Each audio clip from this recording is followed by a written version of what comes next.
Tu comptes encore une fois perdre de l'argent sur les marchés financiers lors de cette année 2025? T'en as pas déjà assez perdu en 2024, 2023, 2022? Tu vas reproduire les mêmes erreurs que tu as déjà fait dans le passé et qui t'ont emmené à ces résultats que tu as eu jusqu'à aujourd'hui, c'est-à-dire perdre de l'argent? Ou est-ce qu'en 2025, tu vas enfin te prendre en main? Tu vas changer ta façon de voir le trading, de procéder lorsque tu entres en position, lorsque tu sors de position pour toucher à la profitabilité? Non, dis-le moi, parce que si c'est le cas, eh bien reste bien jusqu'à la fin de cette vidéo car aujourd'hui, nous allons parler d'un sujet extrêmement important. Je vais te partager un plan complet et détaillé ainsi qu'une stratégie pour que tu sois enfin rentable en trading. Et ce plan n'est pas un plan miracle. Il va forcément falloir que tu y mettes de la constance et de la détermination. Mais si tu le suis bien, crois-moi, il t'apportera de très bons résultats. Oui, investeuses ou investisseurs, j'espère que vous allez bien, que vous passez une excellente journée et que vous êtes heureux de me retrouver dans cette toute nouvelle vidéo qui va être extrêmement importante pour vous. Donc, restez bien jusqu'à la fin. Mais juste avant qu'on commence, eh bien, vous demandez de vous abonner à la chaîne YouTube, de mettre un like sur la vidéo et votre commentaire, vous le laisserez au moment que vous souhaitez. Et surtout, n'oubliez pas, rejoignez mon canal Telegram, c'est 100% gratuit, le lien est dans la description. Maintenant que cela étant dit, nous pouvons commencer. Les amis, il faut savoir que en trading, il y a entre 80 à 90% des gens qui perdent de l'argent. Il y a seulement 10 à 20% des traders qui sont gagnants. Mais encore, sur ces 10 à 20% des traders qui sont gagnants, seulement 5% grand maximum le sont sur le long terme. C'est-à-dire que les autres, eh bien, vont gagner de l'argent pendant quelques mois, mais vont finir par tout perdre. Donc, ça nous fait à peu près 95% des traders retail qui perdent de l'argent sur les marchés financiers. Et en moyenne, ces traders retail perdent entre 10 à 15 000 euros par an. Et les raisons pour lesquelles ils perdent de l'argent, eh bien, c'est en 1, ils ont une très mauvaise gestion des risques. Donc, un trade, ils vont risquer 10% et le trade d'après, ils vont risquer 1%. Enfin, c'est du grand n'importe quoi. La deuxième raison, c'est parce qu'ils n'ont pas de stratégie claire, nette et précise. Donc, ils font un peu au petit bonheur la chance. Tiens, je vois une bougie verte, je pense que ça va monter. Allez, je rentre en achat et boum, le marché se reverse. Stop loss. Ou alors, il n'y a même pas de stop loss et là, c'est cramage de compte. La troisième raison, c'est parce qu'ils font de l'overtrading. Donc, ils pensent encore qu'en trading, eh bien, plus ils vont prendre de position, plus ils vont pouvoir gagner de l'argent. Absolument pas. Plus vous allez prendre de position, plus vous allez risquer et plus vous allez perdre. C'est logique, c'est mathématique. Et la quatrième raison, eh bien, c'est parce qu'il y a le facteur émotionnel qui est toujours présent dans leur tête. Donc, après une perte, eh bien, ils vont vouloir reprendre un trade pour récupérer cette perte. Ou alors, ils ne vont pas accepter que le prix de l'actif touche leur stop loss, donc ils vont le décaler. Enfin bref, ils vont prendre des décisions impulsives en suivant leurs émotions, ce qui est absolument mauvais. Et par contre, eh bien, les raisons pour lesquelles il y a des traders qui sont rentables, eh bien, la première, c'est parce qu'ils ont une durée dans le temps. Ils font du trading depuis au moins 5 ans. Il faut savoir que la plupart des traders débutants perdent de l'argent et abandonnent au bout de 6 mois, 12 mois. Eh bien, les traders, eux, sont rentables, ont passé cette période de 5 ans. Ensuite, la deuxième raison, c'est parce qu'ils ont une stratégie qui est claire, qui est sophistiquée et qu'ils respectent à la lettre. Aussi une stratégie de gestion des risques. Si c'est 1% par trade, c'est 1% sur chacun des trades. Ensuite, eh bien, ils ont un taux de réussite qui n'est pas forcément supérieur à 50%, mais ils tradent avec un bon risque-reward. Et ça ne les affecte pas émotionnellement. Tandis qu'un débutant, eh bien, s'il voit quelques pertes, va totalement partir dans tous les sens. Alors qu'un trader rentable, eh bien, il peut faire seulement 30% de trades gagnants.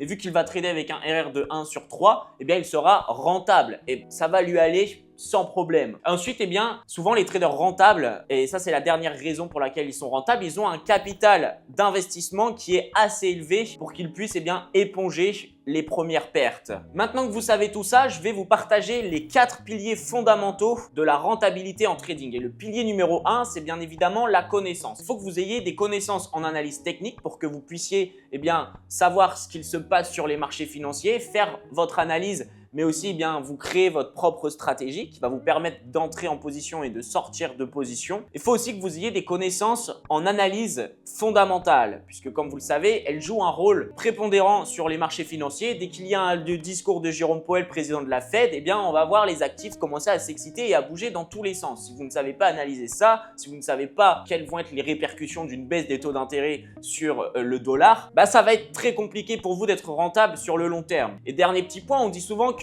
les traders rentables ont passé en tout plus de 1000 heures à se former. C'est énorme. Ensuite, le deuxième pilier de la rentabilité en trading, ça va être la psychologie. Il faut que vous appreniez à gérer vos émotions, de sorte à ne pas faire d'overtrading, à ne pas prendre de revenge trading et de sorte à ce que vous suiviez votre plan de trading à la lettre. Le quatrième pilier, ça va être la gestion de votre capital ou alors la gestion du risque. Il va toujours falloir que vous définissiez un pourcentage de risque que vous allez prendre sur chacun de vos trades. Il faut que vous le respectiez à la lettre. Si vous vous dites, eh bien, je risque 1% par position, vous allez risquer 1% sur chacune de vos positions. Et non, 1% une fois, la fois d'après 9%, la fois d'après 0,2%. Ça ne fonctionne pas comme ça et vous n'aurez pas de bons résultats si vous faites ceci.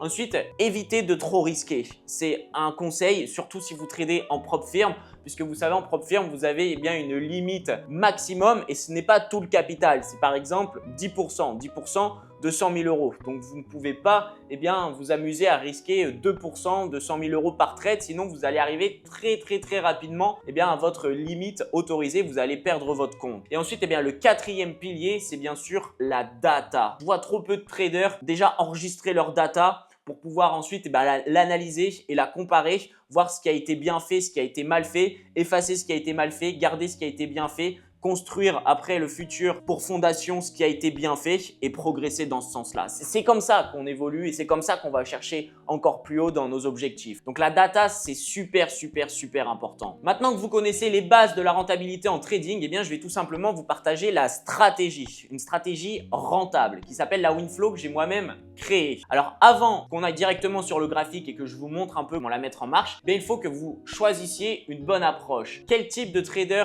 êtes-vous? Est-ce que vous avez beaucoup de temps? Est-ce que vous gérez bien le stress? Est-ce que vous avez peur? Parce que selon tout ceci, vous allez devoir choisir si vous êtes plutôt un scalper.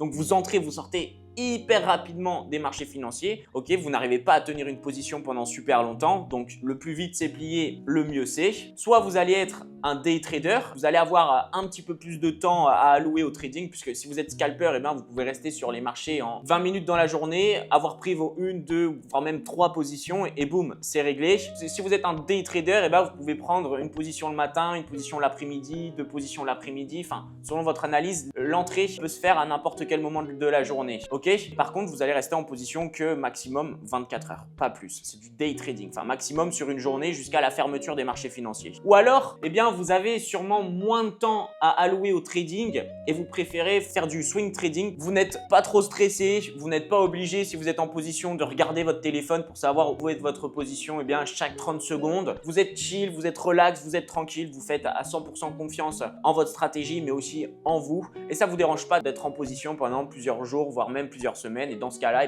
vous pouvez faire du swing trading. Une fois que vous avez choisi quel type de trader vous souhaitez être, vous allez choisir l'actif à trader. Je vous déconseille de vous mettre sur 300 000 actifs en même temps. Vous allez vraiment perdre les pédales, vous allez louper des opportunités, prendre certaines qui n'en sont pas vraiment. Restez sur un actif. Donc vous avez le choix, vous avez soit les matières premières, donc l'or, le pétrole, le gaz, le blé, etc. Ou alors vous avez les crypto-monnaies, Bitcoin, Ethereum, Solana, Dogecoin, etc. Ou alors vous avez le Forex, donc le marché des devises, Euro-USD, GBP-USD, AUD, NZD, USD CHF, etc. Ou alors vous avez les indices, donc le Nasdaq, le CAC 40, le Dow Jones, etc.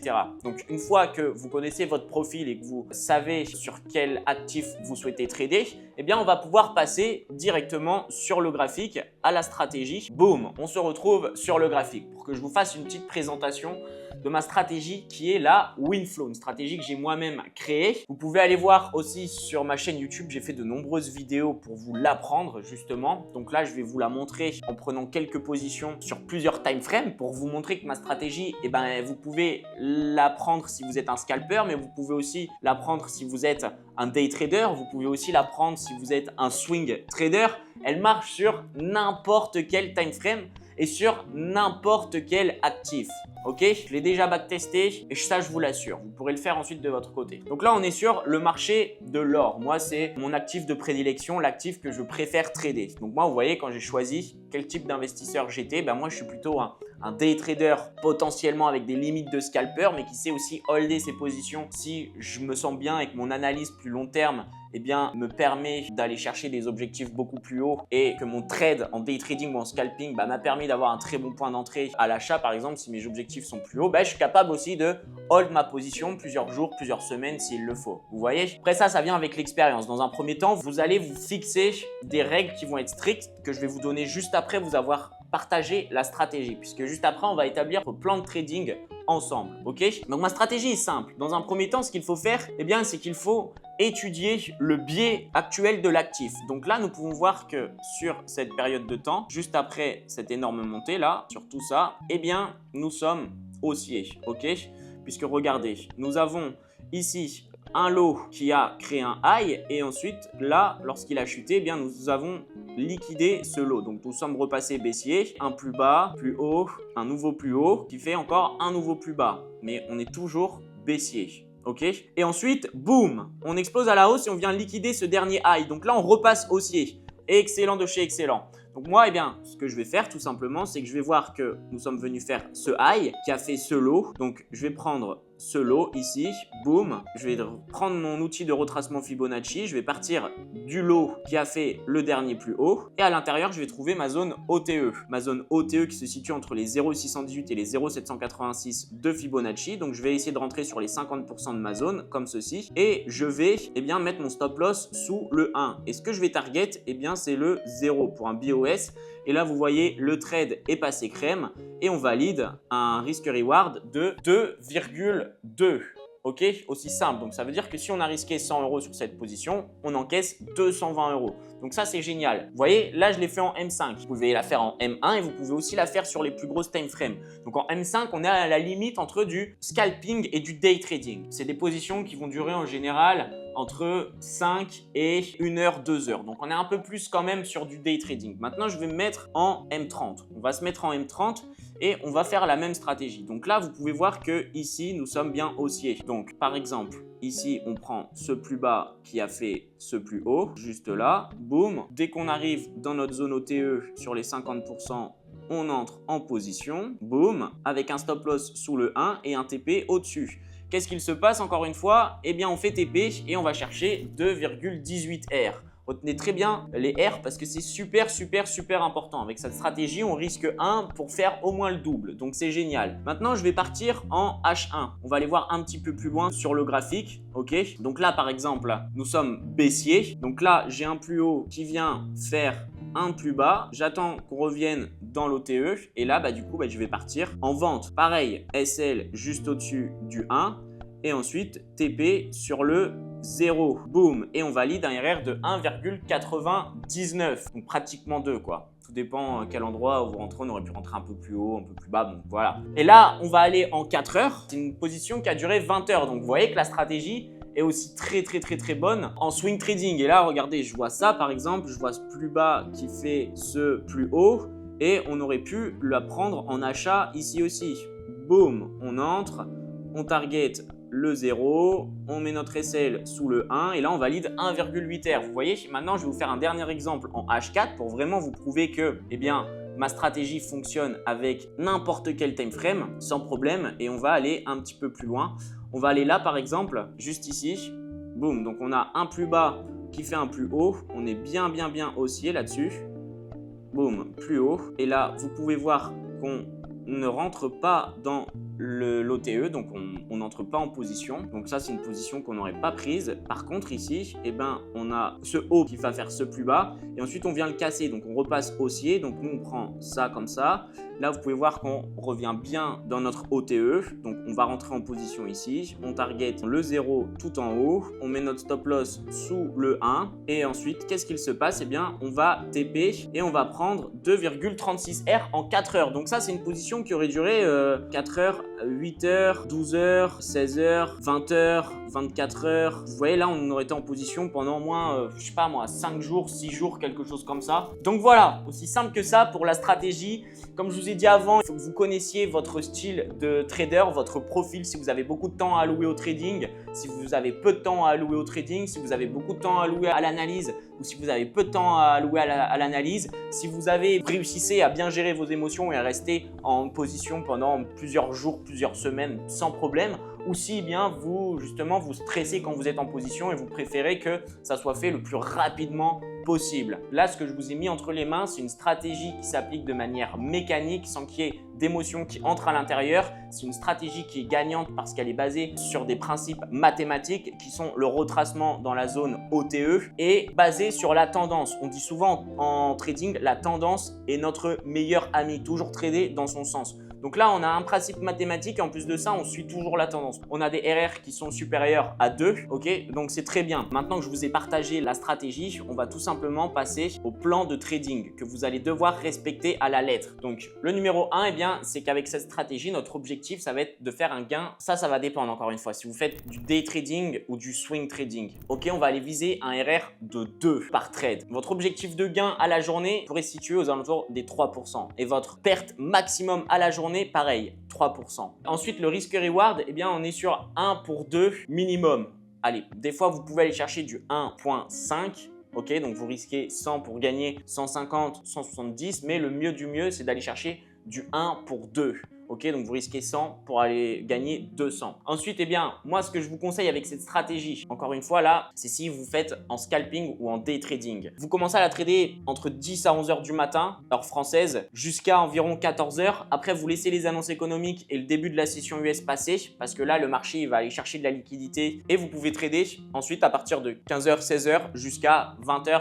21h. Là, le marché va aller que dans un sens. Donc, c'est les horaires les plus simples. Et pareil, le matin, la transition entre la session asiatique et la session Europe, c'est pas forcément le moment où je vous conseille d'entrer en position. Vu qu'on a un changement de session, on a d'autres acteurs qui rentrent sur le marché, il se peut qu'on assiste à un ou deux changes. Donc, il y a des chances de stop loss. C'est mieux que vous attendiez que le marché choisisse une direction, qu'il fasse un premier choche ou un premier BOS et ensuite, boum, vous commencez à entrer. Aussi simple que ça. Les conditions d'entrée sont très strictes pour cette stratégie. Les conditions d'entrée sont tendance OTE. Dès qu'on arrive dans l'OTE, vous essayez d'entrer sur les 50% de votre OTE. Stop loss toujours sous le 1 et TP toujours sur le 0. Ou alors le TP quelques pips avant le 0, avant la confirmation du BOS. 10 pips à 0.5 pips du BOS. Là, vous prenez votre TP. Ok? Ensuite, ce que je vous conseille, c'est de risquer max 1% par trade. Si vous êtes en propre firme, 0,5 voire 1%. Si vous êtes en profit sur votre propre firme à plus de 2%, vous pouvez vous mettre à risquer 1,5 voire même 2%. Si vous êtes en compte fonds propres, vous pouvez risquer pareil 1% par trade ou alors 2% par trade ou 3% par trade. Il faut savoir que à partir du moment où vous définissez, et c'est ça le plus important, un pourcentage à risquer, vous devez toujours risquer la même chose. Ça, c'est le plus important. Vous prenez maximum 3 trades par jour. Alors là, encore une fois, c'est valable si vous êtes en scalping ou en day trading. Si vous faites du swing avec cette stratégie, bien sûr, les 3% par jour ou etc. Non. Si vous prenez 2 SL ensuite, ce que je vous conseille, c'est de stopper parce qu'après, vous pouvez avoir vos émotions qui vont entrer en jeu et ça peut vous jouer des tours. Même si, avec cette stratégie, il n'est pas possible de se prendre 3 SL de suite. Vous pouvez vous prendre un choche dans la figure. Vous pouvez ensuite vous prendre un autre choche dans la figure. Mais le marché ne fera pas 3 choches d'un coup. Souvent, lorsqu'il fait 2 choches d'affilée, c'est pendant une annonce économique ou quelque chose comme ça. Donc, c'est pour ça que je vous conseille de ne pas trader lorsque il y a les annonces économiques. Ce que je vous conseille aussi, c'est de stopper après 2 TP. Bon, si vous faites 2 TP d'affilée, ensuite, par exemple, vous risquez 1% sur le premier, vous avez gagné 2%, vous re-risquez 1% sur le second et vous regagnez 2%. Bon, là, vous êtes à plus 4%, ça sert à rien de continuer à vouloir aller chercher 50 000 TP, etc. Non, restez simple, suivez votre plan. Ensuite, quelque chose de très important, c'est avant d'entrer en position, du coup, vous avez votre zone. Puisque dès qu'il y a le BOS qui est fait, vous avez le temps d'analyser votre zone OTE dans laquelle vous allez entrer. Et donc, vous savez exactement où est-ce que vous allez placer votre TP. Donc, avant d'entrer en position, vous pouvez déjà faire le calcul de combien vous devez prendre en lot pour ne risquer que 1% sur cette position, selon la taille du SL, l'actif, etc. Je vous conseille l'application Nash Market. J'ai déjà fait des vidéos dessus. Donc, calculez toujours ça en amont, c'est super important. Ensuite, vous allez voir des fois qu'on va potentiellement chuter, on va faire le choche, ensuite on va retracer légèrement et ensuite on va repartir plus bas. Donc là, vous allez potentiellement avoir 2 zones de vente. La première zone OTE en comptant le high du retracement et la seconde zone plus haute sur les plus grosses time frames, ça sera l'endroit du breaker. Donc vous allez avoir 2 zones de vente. Si vous hésitez entre 2 zones, soit vous ne touchez à rien ou soit vous prenez les deux en divisant votre risque par 2. Ensuite, ce que vous allez faire, c'est que vous allez documenter chacun de vos trades dans votre journal de trading. La tendance, la session, l'heure, combien de R vous êtes allé chercher, est-ce que vous êtes bien entré, est-ce que vous êtes mal entré. Vous allez tout documenter, ok, ça va être super important parce que c'est en documentant que vous allez vous créer de la data. Vous allez créer de la data sur votre stratégie, votre manière d'exécuter votre stratégie. Et c'est comme ça que vous allez pouvoir analyser cette data et ensuite, eh bien, voir ce qui est bien fait, ce qui est mal fait, supprimer ce qui est mal fait, garder ce qui est bien fait et bâtir sur les fondations ce qui a bien été fait. Aussi simple que ça. Et la dernière chose, les deux dernières choses, la première c'est accepter vos pertes. Bien sûr, vous allez vous prendre des stop loss, c'est sûr et certain, surtout si vous êtes en scalping ou en day trading M5. Vous allez vous prendre des stop loss, mais restez confiant. Et le résultat, eh ben écoute, vous le regarderez à la fin de la semaine, vous le regarderez à la fin du mois, vous le regarderez à la fin des 6 mois, vous le regarderez à la fin de l'année. Et maintenant, eh bien, dernier point de cette vidéo, les choses à ne surtout pas faire. La première chose, ça va être de courir après des gains rapides. Comme je vous l'ai dit en début de vidéo, les traders qui perdent de l'argent font souvent de l'overtrading et pensent qu'il faut prendre le plus de positions possible dans la journée pour être rentable. C'est totalement faux. Ensuite, ne négligez pas la gestion des risques. Comme je vous l'ai dit, normalement dans votre plan de trading, c'est écrit que vous devez calculer en amont le lot à prendre en fonction de la taille du SL. Ne risquez pas une fois 5%, une fois 10%, une fois 1%. Vous allez avoir des résultats qui vont ne pas être cohérents du tout. Donc c'est vraiment pas quelque chose à faire. Ensuite, ça revient à ce que je viens de vous dire après, prendre des pourcentages de risques différents. Voilà, ce n'est pas à négliger ça. Les deux choses que je viens de vous dire, ce n'est absolument pas à négliger. C'est super important. Ensuite, ne pas abandonner trop vite. Comme je vous l'ai dit en tout début de vidéo, souvent les traders rentables ont tradé depuis plus de 5 ans et c'est après 5 ans qu'ils sont vraiment devenus rentables. Tandis que les traders débutants abandonnent souvent entre 6 mois à 12 mois. Il faut continuer. C'est pas parce que vous avez fait une perte, 2 pertes, 10 pertes, 50 pertes, 100 pertes qu'il faut arrêter. Ok, il faut un peu de détermination. Les choses ne nous tombent pas du ciel comme ça. Absolument pas. Il faut aller les chercher. Ok, pour certains, ça va être beaucoup plus rapide, pour d'autres, ça va être beaucoup plus long. Mais ce qui compte, c'est la destination finale. Ensuite, il ne faut pas exécuter une entrée trop tardivement. À partir du moment où vous entrez dans la zone OTE, vous attendez le bon moment dans le price action, mais c'est pas une fois que la bougie devient verte et commence à sortir de la zone que là vous devez rentrer. Non, absolument pas. Portez vos corones, les amis. On entre en achat sur des bougies rouges, on entre en vente sur des bougies vertes. Exactement ça, et non pas l'inverse. Sinon, on a déjà perdu. Ok, c'est comme ça que je vois le trading. Et il ne faut pas se disperser entre 50 000 actifs ou 50 000 stratégies. Vous allez vous emmêler les pinceaux et ça ne va pas être prolifique du tout. Ok, donc restez focus sur la stratégie Winflow que je viens de vous partager. Si vous souhaitez en savoir plus, eh bien regardez toutes les autres vidéos de ma chaîne. Je vous partage énormément de valeur et j'ai notamment une vidéo où je vous explique point par point la stratégie Winflow. Et puis voilà, nous arrivons sur la fin de cette vidéo. J'espère qu'elle vous aura plu. N'hésitez pas à me dire ce que vous en avez pensé dans les commentaires. N'oubliez pas aussi de vous abonner à ma chaîne YouTube, de mettre un like et de rejoindre mon canal Telegram pour toutes mes analyses, mes trades, les liens dès que je passe en live. Le lien est dans la description. Je vous souhaite de passer une excellente journée. On se dit à très vite dans une prochaine vidéo et let's investing!